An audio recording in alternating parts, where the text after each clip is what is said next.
মিথ্যে দম্ভ দেখালে তুমি সমস্যায় পড়তে পারো। সব সময় সত্যই সবার ওপরে। একবার মিথ্যে দম্ভ দেখানোর জন্য একটা শেয়াল নিজেই সমস্যায় পড়ে গেছিল। নীল নেকড়ে। একসময় জঙ্গলে একটা নেকড়ে বাস করত। ও একদিন কোনো খাবার খুঁজে না পাওয়ায় খুব ক্ষুধার্ত হয়ে গেছিল। ও সারা জঙ্গলে ঘুরে বেড়ালো, কিন্তু কোথাও খাবার পেল না। অবশেষে ও শহরে যাওয়ার সিদ্ধান্ত নিল।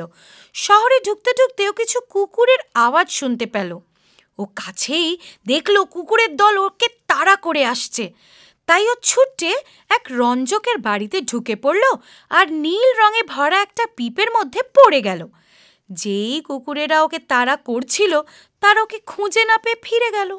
নেকড়েটা পিপে থেকে নীল হয়ে বেরোলো আর জঙ্গলের দিকে ফিরে গেল। জঙ্গলের সমস্ত জন্তুরা একটা নতুন জীব দেখে খুব ভয় পেয়ে গেল।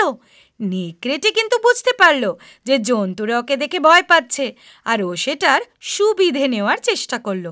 ও জন্তুদের নিজেদের কাছে ডাকলো। ও আমার বন্ধুরা, আমায় স্বর্গের দেবতারা পাঠিয়েছে তোমার সবাইকে রক্ষা করার জন্য। আমি এই জঙ্গলের রাজা হব। সব জন্তুরা খুব খুশি হলো শুনে। প্রত্যেক দিন তারা ওকে খাবার দিত আর ওর সমস্ত প্রয়োজন মিটিয়ে দিত। একদিন যখন নেকড়ে রাজা নিজের দরবারে বসেছিল, ও এক পাল নেকড়ের ডাক শুনতে পেল জঙ্গলে। ও বহুদিন এরম আওয়াজ শোনেনি। ওর খুব ভালো লাগলো। ও যে রাজা এটা ভুলে ও ওদের সাথে ডাকতে আরম্ভ করে দিল। ওই মুহূর্তে সব জন্তুরা জেনে গেল যে আসলে ও কে, আর রাগে তাড়া করতে গেল, কিন্তু নেকড়েটি আগেই পালিয়ে গেছিল। আমরা যা নই তা দেখাবো না কখনোই।